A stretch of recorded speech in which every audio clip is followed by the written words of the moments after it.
Danielle. Well done today. Just talk us through your thoughts on the match and how thrilled you are to reach the quarterfinals here again at Australian Open. Yeah, super excited.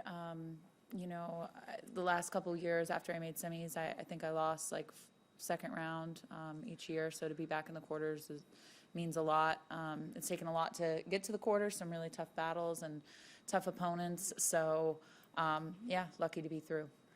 Okay, we'll take questions I'll just give them a minute. Okay, we'll take questions in the room. Kath, yep. Danielle, congratulations. A lot of very fit players have been struggling in the conditions today. You've played 3 sets of singles, you've played doubles as well. How do you feel? Yeah, right now I feel pretty good. I just had an ice bath, so usually I feel pretty good after that. So at the moment, looking forward to getting dinner and getting some recovery tomorrow, and just trying to come out and be ready for Wednesday and take care of the body as much as I need to.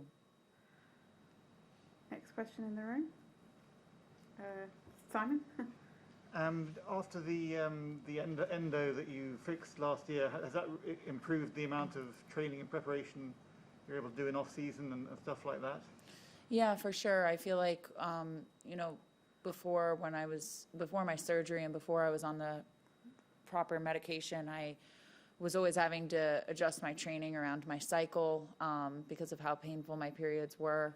And now with things being more consistent, I'm able to kind of train more consistently and not have to have, such drastic changes, especially the week of my cycle. So it's just been a lot more consistency throughout the year, with just being able to get through workouts, to be able to get through training sessions, and to not have, be dealing with the injuries that I was dealing with, partly because of the endo.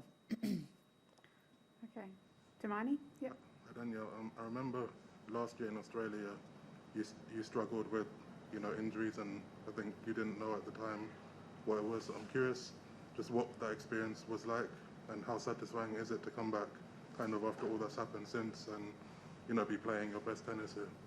Yeah, I mean, super satisfying and rewarding, because I think anytime you're going to have a surgery like I had, I think any athlete would find it less than ideal and nerve-wracking knowing how your body's going to recover after that type of surgery. It's extremely painful and scary because there's a lot of important things in life that you learn about during those surgeries. And so I'm just very relieved that the surgery went well for me, and that now I'm able to perform more consistently from a physical standpoint. And I think that that's helped me a lot mentally, knowing that. It's given me a lot more confidence on court, and I just feel as a person more consistent on a day-to-day basis because I'm not having such terrible fluctuations and such painful, really just awful days around those periods. So it's been really, really rewarding, especially last year after winning my first 2 tournaments and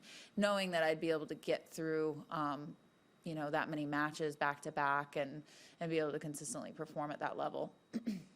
Simon? Elise Cornet just described you as like a lion on the court and said that, she said, I'm intense, but Danielle's next level. So do you take that as a compliment?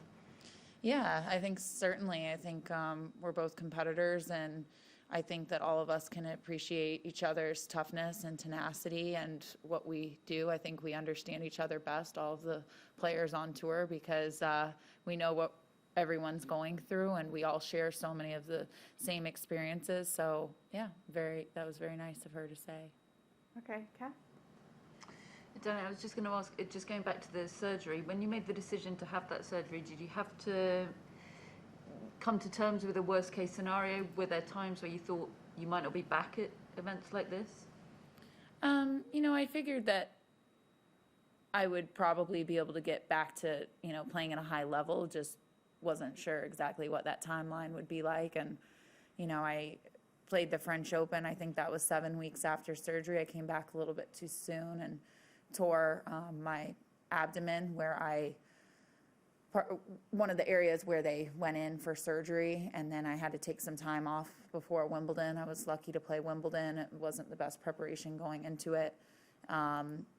And so there were a lot of little bumps after the surgery coming back, because trying to strengthen that area back up and go through the physical rehab, and then being able to get used to the matches and being able to trust it too.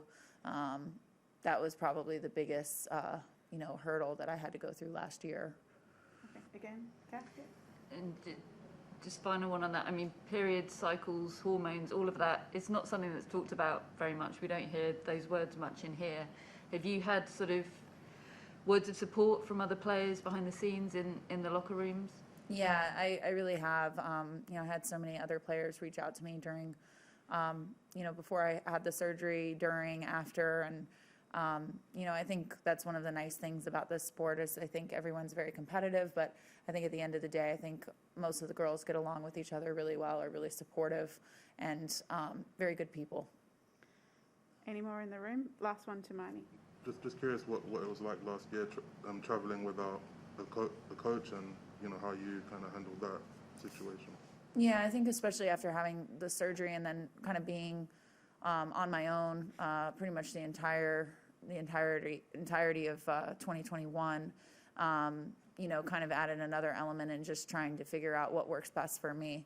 I think with this individual sport and tennis specifically, I think that everybody has different things that work for them, and what I do might not work for other people, and what other people might do doesn't always work for me. So I've had to really take a lot of time to figure out, what's the ideal situation for me traveling. I'm still trying to figure that out, and it was really rewarding to be able to win those tournaments on my own, and to know that I could be that independent and problem solve and think for myself, and really just figure it out. Okay, we'll switch online now. Sean? We'll go to some online questions now, and our first one comes from Willie, ESPN. Hi, congratulations. What are your thoughts on what Cornet has accomplished and her persistence through these years and her story in general?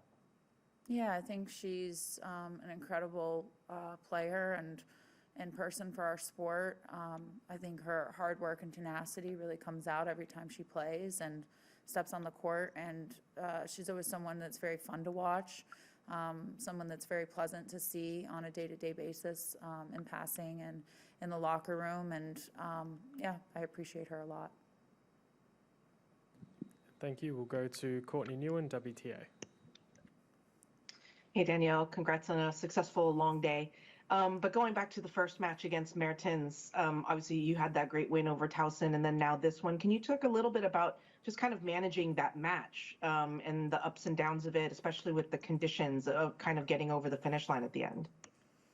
Yeah, I think to do well in these events, you kind of have to ride out the storm. I think you have moments where you're playing some of your best tennis. Sometimes you lose your rhythm. Sometimes you're dealing with some little pestering aches and pains. Sometimes you're dealing with physical conditions, with weather. There's so many different elements, and I try to ride it out as much as possible. I love watching professional surfing, and I really admire what they do, how they get up on the board, how they deal with all the elements, and so I use that as an analogy in my head a lot. Of just kind of surfing the wave? Yeah, or waiting just riding for the wave? out the waves. And there's certainly nothing more fitting being in Australia here. Fair enough. Thank you. Congratulations.